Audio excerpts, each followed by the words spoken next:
Locate the centre of mass of a homogeneous semi circular disc of radius R and mass है। बच्चों आपको एक semi circular disc given है, ठीक है, जिसका रेडियस है आर और मास क्या है इसका एम मास। हमें सेंटर ऑफ मास लोकेट करना है। यूनिफॉर्मली डिस्ट्रीब्यूटेड सिस्टम है, पॉइंट मास नहीं है कि अपन direct X U M Y C U M Z C U M का फॉर्मूला लगा लें। तो हमें क्या करना होगा, इसको डिस्ट्रीब्यूट करना होगा इनफाइनाइटेसिमल स्मॉल एलिमेंटल लेंथ में। एक डिस्क को डिस्ट्रीब्यूट करना है बच्चों, तो मैं कहूँगा कि आप क्यों ना इसको क्या करें, बहुत सारे रिंग्स में डिस्ट्रीब्यूट कर लें, बहुत सारे, ठीक है, रिंग्स में ऐसे करके डिस्ट्रीब्यूट कर ले, तो ये ऑटोमेटिक क्या हो जाएगा, एक डिस्क बन जाएगा। ठीक है, हमने क्या किया बच्चों, आर डिस्टेंस पे जाके डी आर थिकनेस का एक आर डिस्टेंस पे जाके हमने क्या किया बच्चों, एक डी आर थिकनेस का, आर डिस्टेंस पे जाके एक डी आर थिकनेस का एलिमेंटल लेंथ ले लिया, ठीक है। क्या है थिकनेस, डी आर थिकनेस का। आर डिस्टेंस पे जाके हमने एक डी आर थिकनेस का क्या किया है, लेंथ, ठीक है, डी आर थिकनेस एक एलिमेंटल लेंथ ले लिया है, ठीक है। अब इस एलिमेंटल लेंथ को अगर आप देखें तो ये एक सेमी सर्कुलर रिंग दिख रहा है, ठीक है। ये क्या है, एक सेमी सर्कुलर रिंग है। अब ये सेमी सर्कुलर रिंग का हर एक ऐसे बहुत सारे इनफाइनाइट सेमी सर्कुलर रिंग अपन अगर एक के ऊपर एक प्लेस कर देती, एक डिस्क फॉर्म कर लेगा। बच्चों सेमी सर्कुलर रिंग का कुछ ना कुछ मास भी होगा। सेमी सर्कुलर रिंग का क्या होगा, मास होगा। उस मास को मैं कहता हूँ डीएम। डीएम क्या है, बहुत ही छोटा सा मास है, क्योंकि infinitesimal small elemental semi circular ring है, तो इसका मास क्या हो जाएगा, डीएम। अब पूरे डिस्क का मास क्या है बच्चों, एम। पूरे डिस्क का मास डिवाइड है कितने पे, तो आप कहोगे पूरे डिस्क के एरिया पे। डिस्क का जो एरिया है सेमी सर्कुलर है, इसलिए पाई आर स्क्वायर बाय 2 होगा, ठीक है। और हमें कितने पे चाहिए, हमें चाहिए सिर्फ और सिर्फ इस एलिमेंटल रिंग पे। तो हम क्या करेंगे, mass upon total area pi r square by 2। हमें कितने एरिया पे चाहिए, तो इस एरिया के लिए सरकमफ्रेंस क्या हो जाएगा, पाई स्मॉल आर। अब देखिए रिंग की मैं बात कर रहा हूँ, रिंग का सरकमफ्रेंस क्या होगा, पाई इंटू आर, मतलब लेंथ हो गया पाई इंटू आर, और थिकनेस क्या है, डी आर।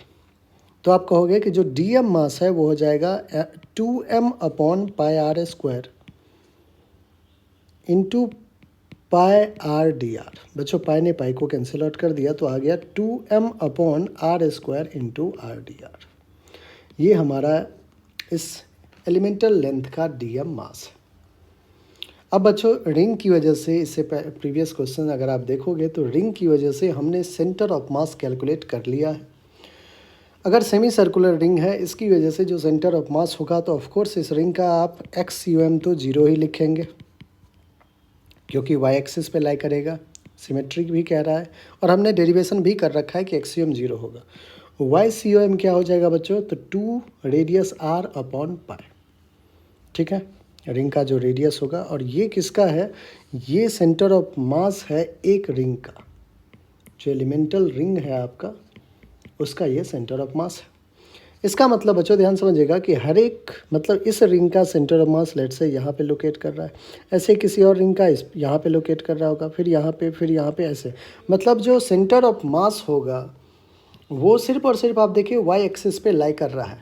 अब सारे रिंग को हटा के अगर हम एक छोटा छोटा छोटा छोटा मास अगर मान लें उसको, बच्चों ध्यान समझिएगा, अगर रिंग को हटा के हम सबको DM DM DM DM mass मान लें, तो हम वाई सी ओ एम इस डिस्क का कैलकुलेट बहुत ईजिली कर सकते हैं, है ना। अपन कैसे Y C O M disc का कैसे कैलकुलेट करेंगे, तो आप कहोगे कि integration of Y into D M upon integration of D M.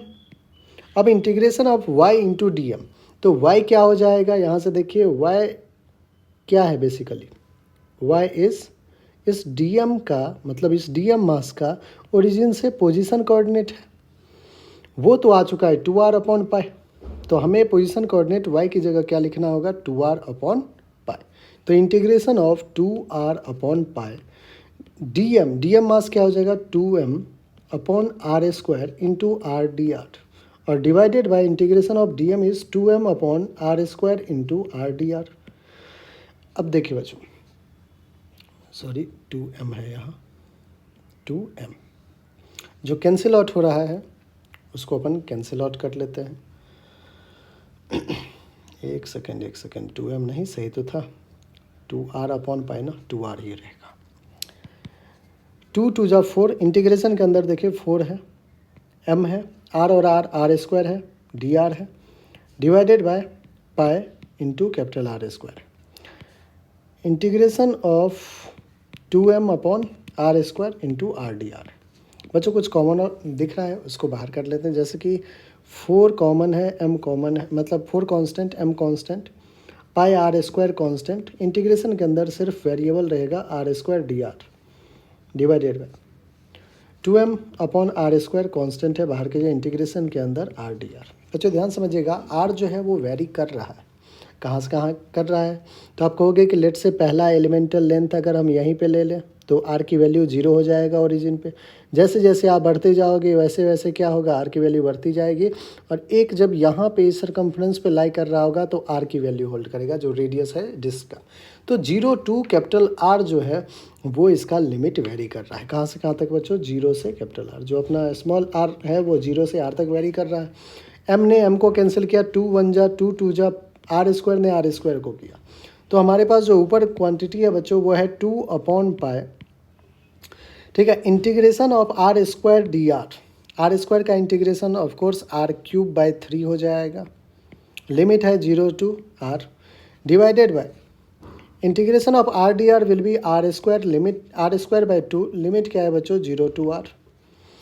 Upon solve करें, 2 अपॉन पाई है, बाई 3 है, 3 को भी बाहर निकाल लीजिए, आर क्यूब है, अपर लिमिट आर का क्यूब माइनस लोअर लिमिट 0 0 का cube, divided by r square by 2, 1/2 बाहर कीजिए, r square upper limit are square, lower limit 0 square. Solve करेंगे बच्चों, 2 ऊपर जाएगा, 2 2 जा 4 अपॉन 3 पाई, और यहाँ आ जाएगा r cube divided by r square ने आर स्क्वायर को कैंसिल आउट किया, तो जो हमारे पास YCOM आ रहा है डिस्क का वो आ रहा है 4r अपॉन 3 पाई।